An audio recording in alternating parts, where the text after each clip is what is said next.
Ya, Bismillahirrahmanirrahim. Assalamualaikum warahmatullahi wabarakatuh. Alhamdulillah, pada kesempatan hari ini saya akan menjelaskan terkait persoalan tugas resensi buku Human Capital Development. Buku ini ditulis oleh Dr. Andus Edi Jusriyadi SEMM dan Bapak Profesor Dr. Andus Haji Abdul Rahman Rahim SEMM. Dan ini menjadi tugas mata kuliah manajemen sumber daya manusia. Dan tugas resensi ini dibuat sebagai tugas kelompok. Dan alhamdulillah yang menyusun resensi buku ini saya atas nama Muammar dengan saudari Risnawati, anggota kelompoknya saya.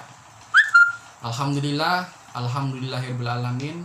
Wassalatu wassalamu ala asrofil anbiya wal mursalin wa ala alihi wa sahbihi azmain amma ba'd. Pertama-tama puja dan puji syukur hanya milik Allah Subhanahu wa taala. Dialah Tuhan yang telah memberikan rahmat dan karunia kepada kita sehingga pada kesempatan hari ini di tengah merajalelanya wabah Covid-19 kita masih bisa menjalankan aktivitas ilmiah guna mencapai tujuan yang kita inginkan. Semoga penyakit dan wabah-wabah yang masih ada sampai hari ini cepat berhenti dan kita bisa kembali beraktivitas dan kuliah seperti biasa di kampus tercinta Universitas Muhammadiyah Makassar. Sebagai hamba yang beriman, sebagai hamba yang beragama, dan sebagai hamba yang berilmu pula, sepantasnya kita mengucapkan salawat dan salam kepada baginda kita Nabi besar Muhammadin sallallahu alaihi wasallam. Beliau yang dijuluki sebagai tokoh revolusioner sejati kita. Beliau yang telah menyelamatkan kita dari tebing-tebing kehancuran menuju puncak kejayaan. Semoga orang yang mengikuti beliau ditempatkan di sisi Allah Subhanahu wa taala. Amin. Amin ya rabbal alamin. Sebelum saya menjelaskan terkait persoalan resensi buku ini, sebelumnya saya mohon maaf yang sebesar-besarnya. Memang pada dasarnya, pada pengetahuan saya pribadi, orang yang membuat resensi itu adalah orang yang mempunyai hak yang bisa menerbitkan sebuah buku, sebuah karya ilmiah seseorang, karena dia yang mencoba menilai, karena dia yang mencoba melihat, menyimak setiap apa yang menjadi hasil karya seseorang.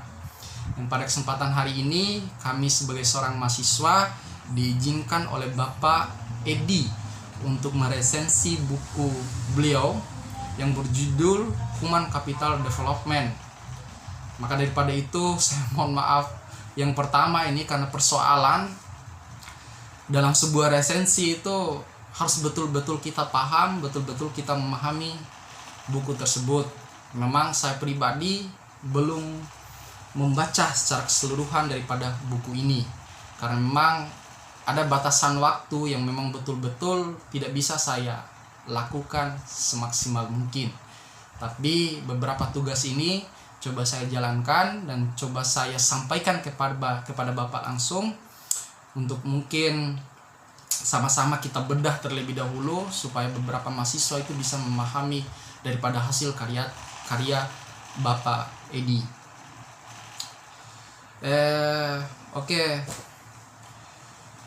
Saya akan lanjut untuk menjelaskan daripada buku ini supaya durasinya juga tidak terlalu lama. Dan terima kasih sebelumnya. Saya hanya menjelaskan setengah, dan saudari atau teman kelompok saya yang akan menjelaskan sebagian daripada resensi buku ini. Dan tugas ini kami buat lewat daripada PowerPoint. Coba betul-betul kami simak, yang betul-betul kami baca meskipun tidak semua. Dan pada hari ini saya akan coba jelaskan dari pendahuluan buku ini. Human Capital Development dalam konteks mikro ditandai terjadinya pergeseran tipe masyarakat dari masyarakat industrialis yang berbasis tangible resource menuju masyarakat yang berpengetahuan, yang berbasis ilmu pengetahuan.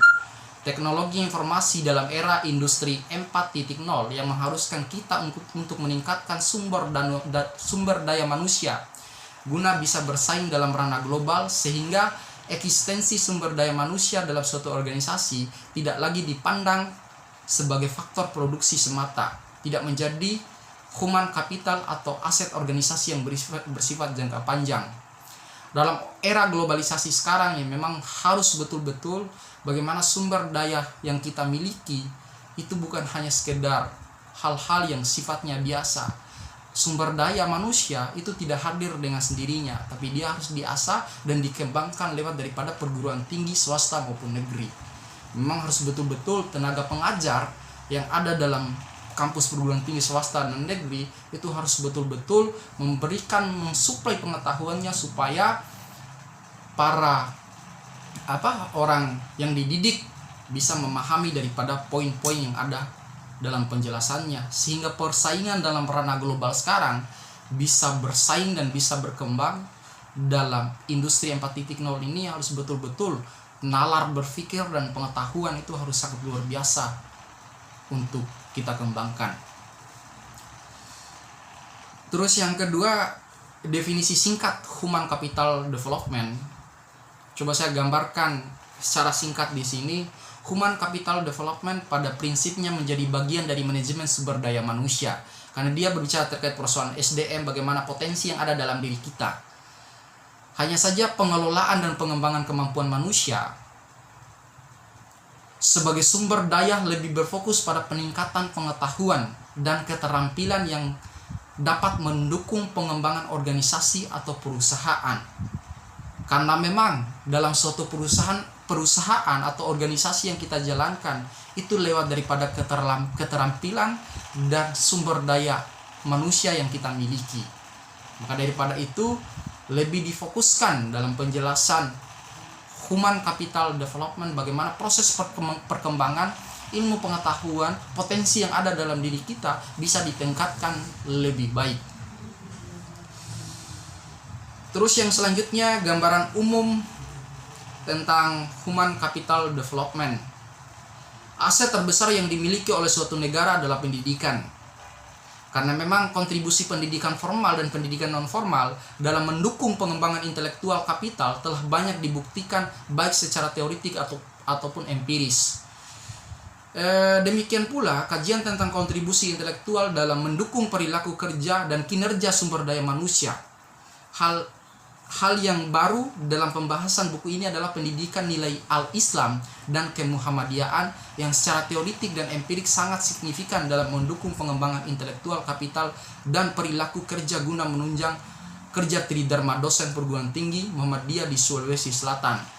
Dalam artian bagaimana proses pengembangan dan proses suplai pengetahuan yang dilakukan oleh dosen yang ada di Universitas Muhammadiyah itu sudah sangat luar biasa memberikan pengetahuan, dedikasi terhadap mahasiswa, itu sudah sangat luar biasa.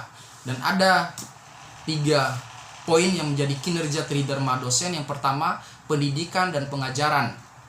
Yang kedua, penelitian dan publikasi ilmiah. Dan yang ketiga ini pengabdian kepada masyarakat.